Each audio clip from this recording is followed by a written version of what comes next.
I'm here as ever with Laure Jackson. Hello, Anne. Hello, it is lovely to be with everybody. Hello. We've been chatting for nearly 2 years, and I don't know, is it Anne? Is it Anne Laure? Or is it Anne Laure Jackson? Where does the law, which bit is it tied to, or is it not? Oh, well, herein lays the story. Let's start with that one then. Okay. So, yeah, growing up here on Jersey, I was always Anne, and then my former name, Jackson's my married name. So then I went away to university to study occupational therapy, and there were loads of Annes in the class, and Laure is my middle name. So it just seemed to make sense that then I should become Anne Law, and also because I was starting to do more stage work. So I recorded a couple of albums because I love to sing. I grew up on stage, until kind of God showed me otherwise. And I thought, no, that's not really me, anymore. But the Anne Law stuck because it was easier then to be introduced. People knew who you were. It was something that was quite significant. Now, at that time at university, I put a hyphen in there because to make it again more distinctive, that all you needed was the Anne Laure, and then you could leave the Jackson aside. And then I just that sense of wanting to be more authentically who I am supposed to be, that I thought I can still stick with the Anne Laure because actually I really like that, and it's really nice to be connected the same way that Santé is the business name, and Laure is the French version, but I've taken the hyphen out. So Laure is still my middle name, but I use it with my first name to introduce myself so that people know who you're talking about. Oh yeah, she's the sensory one, or she's the singer, or she's the whatever. But yeah, so therein lies the story. You never know when you're going to ask something quite what you're going to get at the end of it, but that's why. So it's Anne Laure Jackson. I'm introduced as Anne Laure, but then often converted to just Anne because that is actually technically my first name. How many people make it into Laura? Because that's when my brain was, I thought, have I spelt this wrong? When I first read it, I thought, is this a misspelling? Have I got it wrong? I thought, well, no, there's some French in a history, so maybe this is a French thing. But do you get introduced as Anne Laura quite a bit as well? Yeah, I do, or Laura Ann, and it's just like Okay. I don't know why that question popped in. I just thought, where's the connection? But I like, this is the thing about asking questions, is if you're going to ask a question, wait for the answer Yeah. because it's exciting. Just never know. And also because my husband thought I was Law Jackson. He thought that was my surname. He thought I was Anne Law Jackson. This is like, no. But hey. Right, we're clearing up life one problem at a time. Now, I was saying just before we started recording that I think we should set up a bureau of motor design for like trucks and cars because we've touched on it a few times because let's be honest, cars are a part of our life. Mhm. Absolutely. Whether they should be is a whole other question, but they just are. So we have another question for you on vehicles, Okay. basically. So I thought, hey, this is fun. I read a story about electric vehicles causing motion sickness more than might be expected because they are often smoother to drive. And I guess the important part is silent. But apparently, that silence and the lack of vibration could be confusing the brain and causing motion sickness. Is this true? And why would a lack of noise or vibration cause motion sickness? And that's from Anonymous. That is another brilliant question. Oh, I love these questions. Please keep sending them in. Fascinating. Absolutely fascinating. Again, will depend on somebody's sensory thumbprint, how it is unique to them. But auditory information, I think we'll go with the auditory first because that is the most significant difference between a typical car and an electric car. Because our hearing is directly next to our vestibular system, which tells us whereabouts in space we are. It picks up movement when we're moving through space, if we're moving up, if we're moving down, if we're twisting, if we're tilting the head, if we're spinning. Whatever position our head is in is picked up by the vestibular system. But because it's intimately linked, so one's in the middle ear and one is in the inner ear between hearing and the vestibular system. And the same fluid goes around both parts of our anatomy, although the receptors are slightly different within that. Difficult to explain unless you've got a visual in front of you, but you kind of get the essence, hopefully. But so the thing with vestibular and sickness is that it's really helpful if all your senses are telling you the same thing. So when we have the conflict between reading something. If your eyes are focused, but your vestibular system is telling you that you are moving, the brain gets a little bit uneasy and just, starts to get a bit sick. The same way with your hearing system. We don't really normally pay attention to our hearing and what it's picking up, but it really does give us that sense of spatial awareness and where we are. And when you don't have that, or when the sounds are different to how we've been trained to hear, it's only in the last few years that anybody has got used to an electric sound. So if you were growing up as a baby, you would have been in a car and your ears would have learned what the different sounds mean. As the engine starts revving, as you start to get faster, your brain has associated all of those memories with the sounds.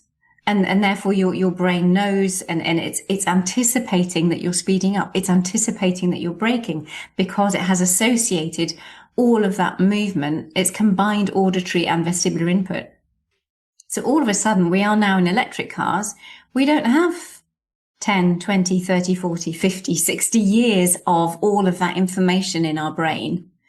It's now really new. A year, 2, 3, 4, not many more years that I'm aware of that they've been really pushed as electric cars. So our brains aren't yet in that space of having all of that storage of what this sound actually means. So there's a conflict there, and we don't have yet a good database in our memories, in our brains for processing electric auditory input to the regular petrol or diesel cars. And also, it's just a very different experience listening to something and what it does. But our vestibular systems are still picking things up the way that they always have done. We've just got that extra complexity because it's new and our brains we haven't quite caught up yet. Does that mean, therefore, then hypothetically, a child who's born today only knows electric vehicles won't have the same struggles with motion sickness that somebody who's never been in an electric vehicle before would have? It's quite possible. Yeah, there will be different reasons behind, why folks get motion sickness. I think that's going to play a part for somebody, for sure, or for some people. Interesting stuff. As I said, we should start the Andy and Anne Bureau of Motor Vehicle Design for sensory health and other stuff. I remember an advert, it was by a German maker, and the car was so silent. This lady had brought the car in, this was the advert. She brought the car into the garage, it's broken, there's a squeaking noise, they took it out, couldn't find it, and they discovered that the squeak was from her earring squeaking, which was louder than any of the noises in the car, because look at how much silence we've introduced. I remember the advert, because the whole thing was this mechanic came along with a little oil can and oiled her earring. Oh, funny. That's very funny. There you are, completely random. But you would think that would be such a positive and a real selling point, and we're realizing that not quite. I think we're still testing the ultimate and the optimal amount of sound and the optimal pitch. That's going to be interesting when they've reintroduced sounds back into electric cars. I'd like to see the research on how well people feel according to the different pitch that they've put the electric car sound in, because I know it's a sound that they put in. It's not an automatically generated sound. There's some, we need to speak to some people and actually get that. But I would love to work on the pitch of electric cars and to get the optimal sensory health when we're in the car or when we're on long car drives. But essentially, then, therefore, we could actually say possibly that removing too much sound is a bad thing. We were designed to be in noise, in nature, in an environment. And even if you're out in nature, it's very different to the city. It is much, much quieter, but it's very rarely, if ever, silent. So I don't think silence is a natural state.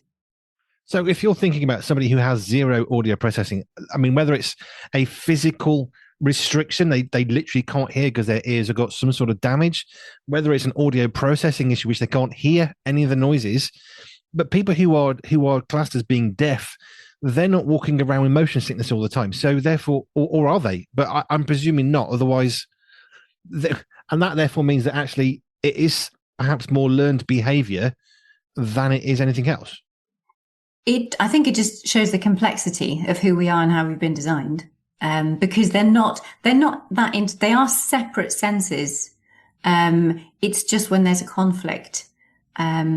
It would be interesting again just to hear, if anybody does have a hearing issue in any way, shape or form, how that affects you. But deafness is a different thing. It is an anatomical difference, which doesn't seem to affect the vestibular system, but there will be some people for whom it does, and vice versa. But they are different systems. So they're really close, but they're not that close. So I wouldn't expect the deaf population to have any extra issues with their vestibular system. Although we know those that have ear infections when they are little, that will affect or can affect their vestibular system and their coordination and what their muscle tone is like. So yeah, I just think we're really complex. I have a friend who I'm going to email after this because she does signing. That's her job. Right. So she goes into all sorts of weird and wonderful situations, whether it's a hospital visit to accompany somebody or standing at the front of a conference and signing. But I can ask her, do you know if people who are physically deaf as opposed to it's a sensory issue, which is slightly different as I think I can understand now. But do you think there's more of an issue with motion sickness? Because I'm fascinated now by this because it's got my little brain wearing away and thinking, is it a learned behavior? Is it a sociological thing? Is it a physical thing? And you can tell by my questioning why you know that I'm not the doctor or the sensory health specialist. But it's so good because you draw things out of people, and that's what I love. Because I was also thinking of we've got a program in the UK that I think is pretty well world round, but about like Strictly Come Dancing.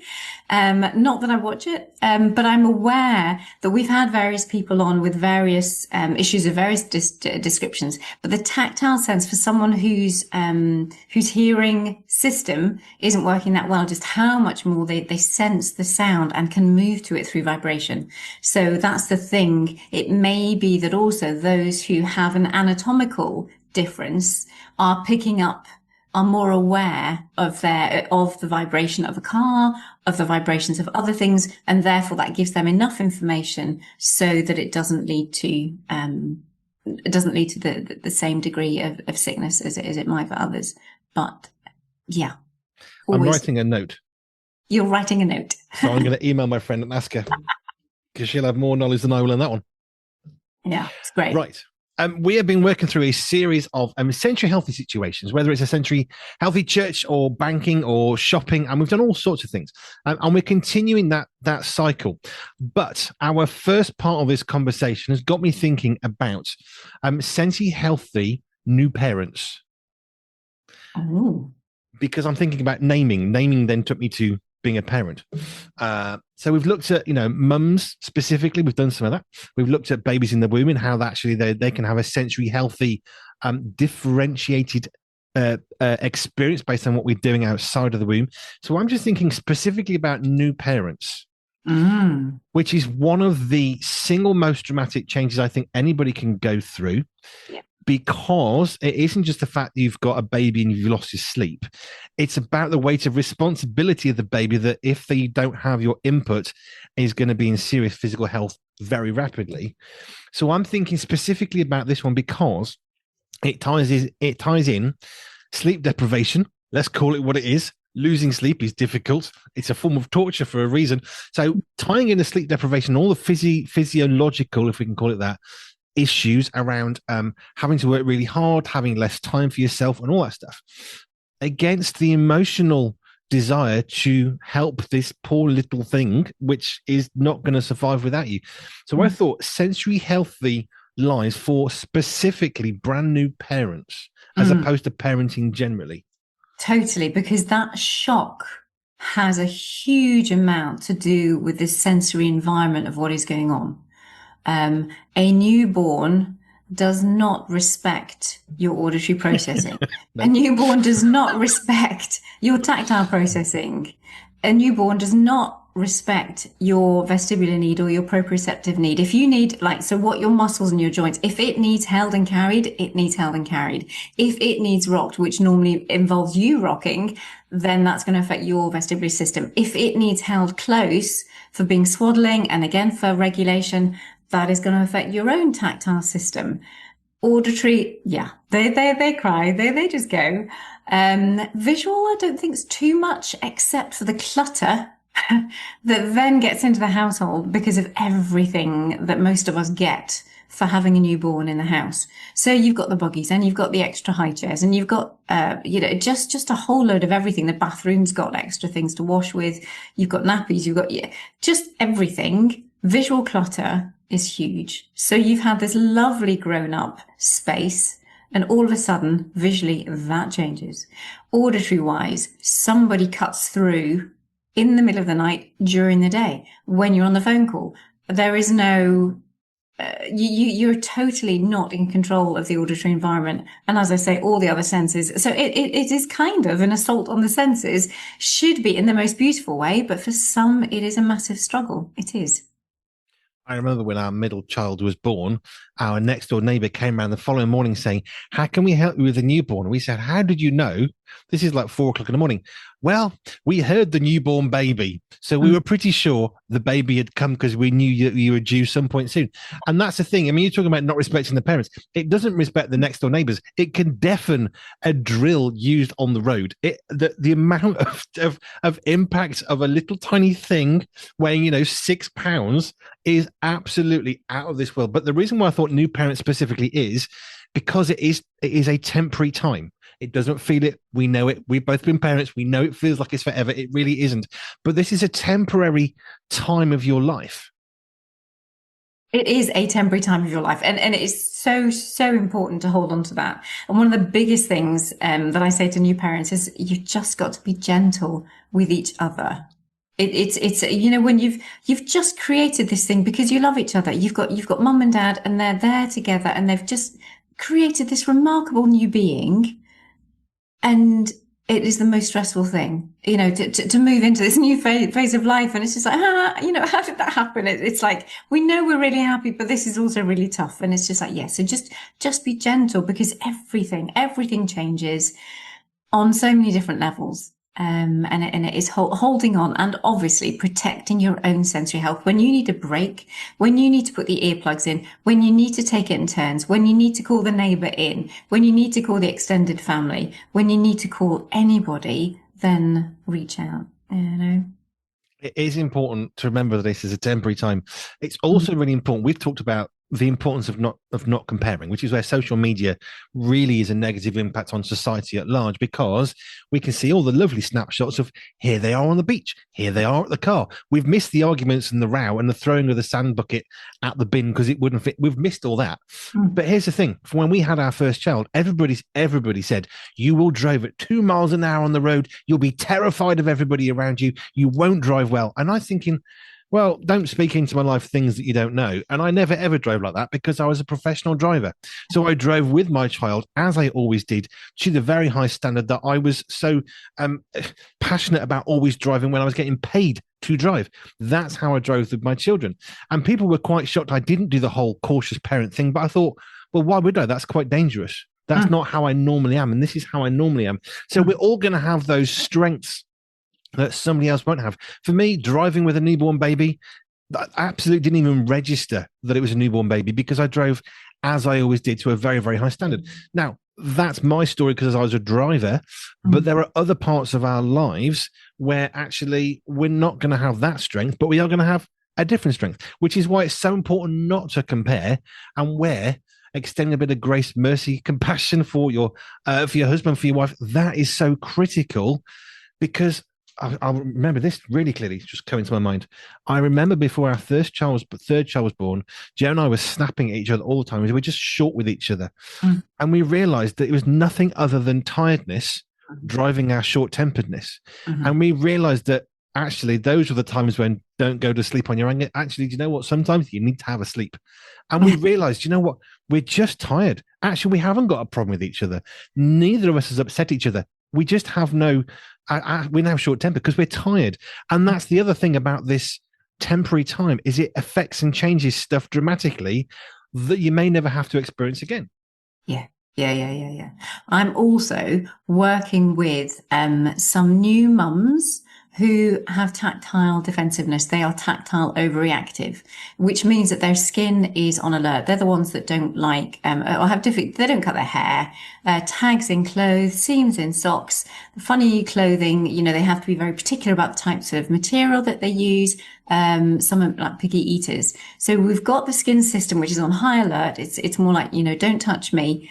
And they do have this little baby that needs breastfed. And so it's like, how are we going to manage that when I really don't want anything against my skin? Because it's my skin that's really sensitive, that's really, it's just, yeah, it's just on alert. That's how best we can describe it. And it's like, so when they've done everything that they can, because the little one needs as much is that, they want to parent well, they want to show the love, they want to give the nurture, and they want to give the good nutrition. And then, husband comes back and, just wants to cuddle at the end of the day. And it's just like, I have nothing left to give.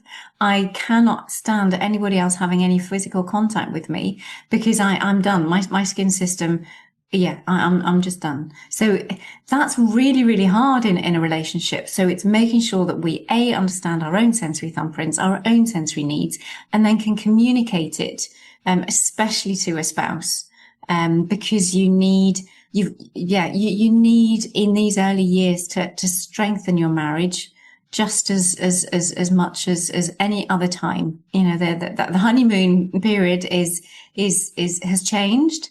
And it's like, right, okay, this is real. How are we going to negotiate and how are we going to relate to each other in a way that we can support one another and really thrive in our marriage and thrive in our family, taking into account the different sensory needs that we all have. And making sure you don't compare to other people, which was, I come back to the driving thing. For me, that was never an issue. I would give people lifts. I would drive vehicles and big trucks for them when they were moving house because, hey, it's no issue for me to do at all. That's Right. my day job. I'm driving big trucks. So, 7-ton truck, it's a baby thing. It's easy. So that was for me. But then there are other people for whom that is a big issue, but then they're great with the food. Whereas one of the things I think for Joe and I is it's not that we didn't cook, but that was an area that we didn't do quite so well, in which I know other people do fantastically well. So when I became a stay-at-home dad, I made pureed food. We never bought anything like that. I made everything because we'd struggled. It wasn't a massive strength of us. So as we got a little bit better, and again, it's a temporary time, as the children got older and they started to wean and stuff, then I could make the food for them. And it was lovely that I thought, well, I didn't do great for Joe and I, but what happened is, like you said, people came with food. Here's a bowl, here's a stew, here's a lasagna, whatever it was, they'd bring food. That was just divine. My little quick question, little point to think on that one. Just make sure you know of any allergies that can be even more temporary. For example, Joe breastfed, and she couldn't eat onion because the onion, for whatever reason, would trigger colic in our children. So we'd have a lasagna with onions in it. It's like, oh, we can't eat that. And we'd have to say, look, I'm really sorry. Can you just take it with you? There's no point. We're not going to eat it. So it's just, even that was temporary. That was super temporary, not for the entire breastfeeding period. It was just one of those things, and you have to be aware of that because then the child gets colic, and that's not good. Oh, no, that's not good at all. But it's one of the loveliest things I have to say that the church does normally, that to be able to organize, other people to be able to bring support and help at crucial times when you need it. Mm. And I think another part is accepting the help. I mean, you're talking about some of the mums you're working with who they have an overactive, I mean, that's how I'd word it, overreactive skin, and they just can't cope anymore. We've seen jokes and stuff on the internet, which I don't find funny. They're not funny at all. The woman's like, oh, that's it. I'm going to lock myself off. And I just think, well, that's because something has failed. If that's the norm, that's not a healthy thing. But that's where you come along to say, well, okay, so you're struggling from here a little bit. Let's get from point A to point B. So rather than just being reactive, that's it, I've had enough, to actually, I can find ways around it, which is the stuff that you do.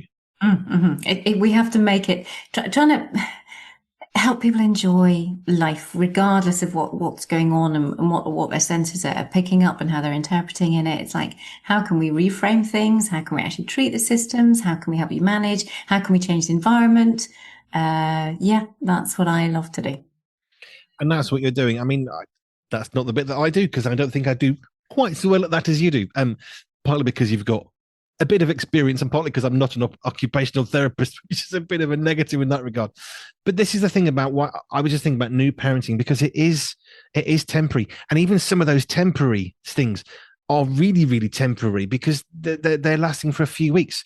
You're talking about this. I was thinking about the smells of a baby. They don't respect your sense of smell when they have that first particular bowel motion, which, if you're a parent, you know the one I mean. It's very early on. That one, oh my goodness, they don't care what it smells like. I mean, that assaults every single possible sense that you have, but that's once, maybe twice. I mean, it's such a one-off kind of thing. And that's digressing from the new parent thing. It's like having a broken leg that will affect your muscle and your muscle tone, your proprioception. These are short-term things. So there are lots and lots of things that happen that will throw out your sensory processing. But yeah, there's no doubt those early years and those early weeks in particular are something else. They can be quite challenging. I think it's fair to say.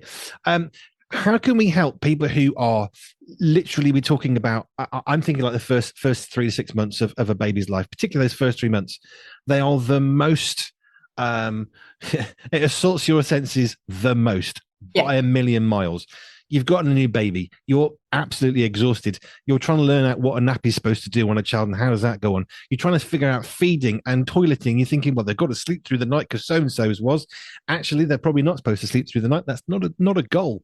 They should be awake and eating because they're teeny tiny. So you've got all of this stuff. And then you throw on peer pressure. You've got in-law pressure, which is one of the worst cruelties I think that we can incidentally inflict on our children, because we forget that they're not receiving anything as they would normally do because they're tired. So therefore, how would you advise brand new parents to do better at simply getting through that time in terms of caring for their sensory health?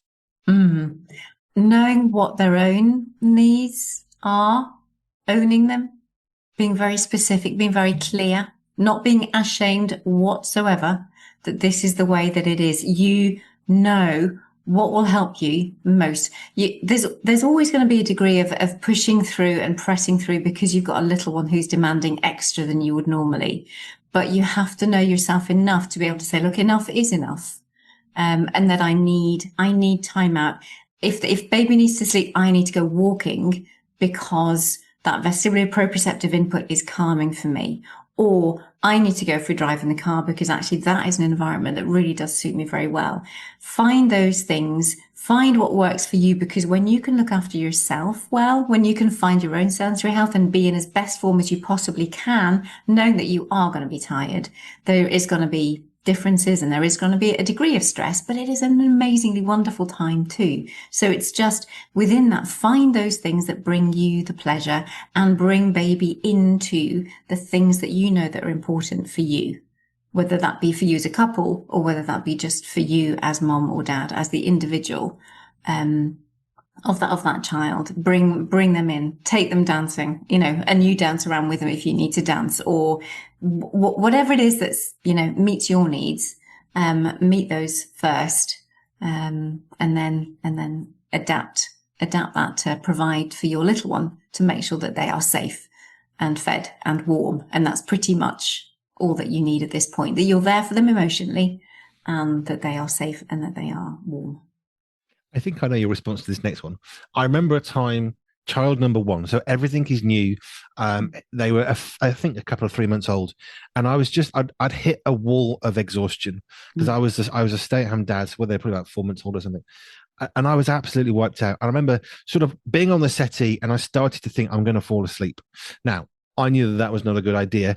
And I also knew that my child was wide awake. And if I put them in their cot, they're going to scream.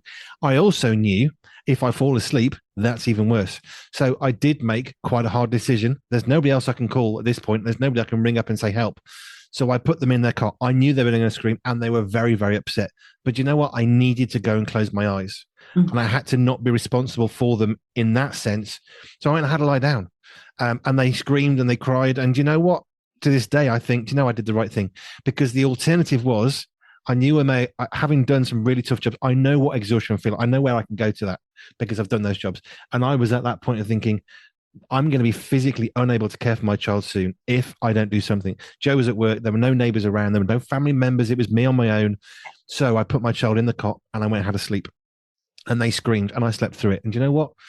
I still think that was a good thing to do because, not that I'm trying to defend it, by the way, but I still think it was the right thing to do because you know what? When you have a child, they're entering your world, you're not entering theirs. And I always think we need to remember that the child is now becoming part of your family. Therefore, they need to find their own place within yours. Now, that's going to look different when they're teeny tiny because they need to be fed.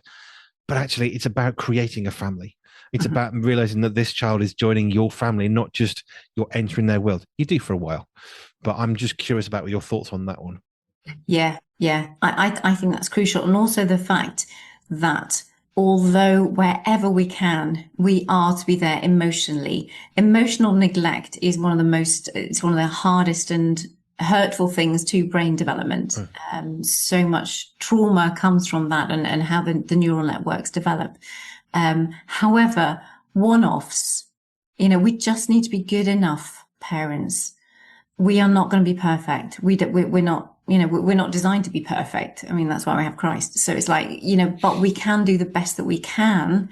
And sometimes that just means you have to do. Yeah, you are totally right that if you did not get that sleep, you would not be good. And also you could roll over and squash baby if they weren't put somewhere safe. If you happen to have fallen apart, fallen asleep and that, your own body, your own self, and you knew, although it was a horrible thing, technically if someone else was looking in on the outside, well, tough, I'm sorry, but you know that you are not going to be able to function well and you will be able to go back and care for that child as best on a much better basis going forwards.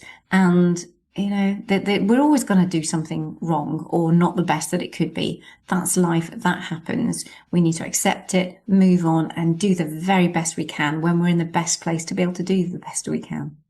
I remember hearing a wonderful story. I'm sure these are the people that set up the Alpha course and they had their baby monitor and either the batteries had gone flat or it was switched off and their pop next door lost track of time. And when they came back, the baby was screaming because the baby monitor had failed. Mm. It happened. So they didn't know they were screaming.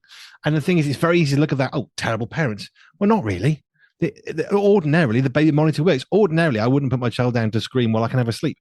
It never happened again. It didn't happen before. It was just a set of events that happened.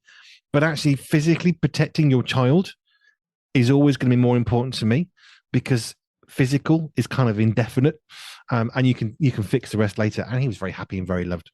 Yeah, it was one of those situations. But we do need to care for ourselves in order to care for others, which sometimes means I need to go and have a sleep for 15 minutes, which is all I did, and that was enough. Yeah, yeah, yeah. And it's hard. I think messages, it's getting out slowly, and some people really embrace it and recognize that it's, looking after. I don't know if I quite like the term self-care. I use the term as an occupational therapist, self-care, like doing your washing and like looking after yourself and getting your hair washed and cut and things like that. Other people term the word self-care as about the kind of thing that we're talking about. Look after yourself first. But it is a balance of not being utterly selfish and Yeah. it not being about me and it not being about vanity, but being good enough, looking after yourself so that you can be that, what I call sensory health, that calm, content, coordinated and confident. You can't be that if you're not able to look after yourself. And from that place, goodness me, you can really feed into other people so much better when you're in that healthy space. Mm. At any other time, if he'd been asleep, he wouldn't have known. If he'd been not quite so awake and wanting attention, he'd have probably just happily played for a while. But very, very young child. And you know what? I needed to sleep. And I think it's important to recognize that if we're going to care for others, we do need to think about our own health, physical, mental well being. It never happened again because I told Joe that night and I got a bit more rest and that was all fine sorted. But you can't control everything. And as a brand new parent, I think that's the other thing I just wanted to really briefly touch on is there's an acceptance of I can't control all this. You just, if your child wakes up at 3 and it wants feeding, then having a conversation with it is not going to do anything. No. It's going to want food, and you've just had half an hour of a screaming child. It still wants food. Just feed the child. But I was thinking about how do we accept the things that we can't change? How do we accept? Bit of a wider question, but it just seems relevant to ask. Yeah, that's a brilliant question. How do we accept the things we can't change? That's a beautiful prayer point, isn't it? Well, there's that. Definitely a phrase in there. Help me to accept things I can't change the things I can, the wisdom to know the difference. Letting go. I think it's a sense of we are not the center of our universe. We may feel that we are, but we're not. And I think being able to surrender and recognize that actually there are much bigger things at play, much bigger forces at play, a much bigger plan and a purpose at play. And recognize that, yeah, we are massively, significantly important in that, but we are not the center of the universe. And it's allowing, what is planned and purposed, to play out and surrender to what God has for us in the way that things are happening. I think if we're talking about sensory health or physical health, if it's Dr. Richard Scott, there's an element of the spiritual which has to come in. There's an element of the emotional that has to come in. Because if you've got toothache, that's a physical condition. You've got pain because of a nerve, probably. Well, yes, you can go to a dentist, but that's going to affect your emotions because you're going to be agitated, short-tempered, tired, not eating. It's going to affect your malnutrition. If you've got an issue with being overreactive on your skin, that's going to affect the spiritual part of your life and the emotional part. And we cannot disconnect them just because it's convenient or as much as you want to, which is why I thought I'd ask the question, because in sensory health, as much as you can help someone process those processes, actually there's an emotional and a spiritual component, which is part of who God has made us to be. Yeah. And that has to be when I'm communicating under normal circumstances, it's much easier if I know folks understand who God is and the role and who he is in their life, really. To be able to, everything else just becomes so much easier. Everything else makes so much sense when you've got Christ in the middle of everything, when you've got his ways in the middle of everything, and understand his designs of us and also, his plans and purposes. It's like, okay, I have to surrender this. And there's so much wisdom in the word to understand when even negative things, what seems to be negative things happen to us. We trust that all things work together for good for those who love him according to his purposes. It's always that bit at the end. We can say it's for our good, but for our good ultimately because of what he is wanting to do, what he is wanting to accomplish. So, thank you, Anne. I don't know why we went down that road, but I think it's important because I think it's too easy to say, "Oh, we'll just fix sensory health, we'll fix the physical health," and sometimes that's maybe the most important thing to start with, but it's never going to be the entirety of what needs to be done because there's always impacts on other parts of your life. And if you're a new parent, it's temporary. It will change. And if you have to put your baby down for a cry because you need to sleep, do you know what? Once, it's okay. Because sometimes you've got to care for that child, and sometimes that means having a little bit of a sleep and try and put things in place so it doesn't happen again, because you can't control it all. If you want to connect with Anne Laure Jackson at any point in any way, easiest way to do it is to go on our website, pure247radio.org, pure247radio.org/ALJ, and that will connect you to Anne Laure Jackson for all of that. Thank you, Anne. Thank you. See you next time. 3 Point Pure? No bad language, nothing immoral, nothing illegal. Here at Pure 24/7 Radio, we make sure we're always 3 Point Pure. That means music without bad language and songs that don't promote anything illegal or immoral. If that sounds like something you enjoy, then support us financially so others can enjoy it too. Just head over to pure247radio.org/donate. That's pure247radio.org/donate and help us make the world a better place with our 3 Point Pure standards. Providing something for free costs somebody something, but doing nothing costs someone something too. So support us financially and let's walk together and brighten the lives of others. Everything we do at Pure 24/7 Radio is funded by your donations. Thank you.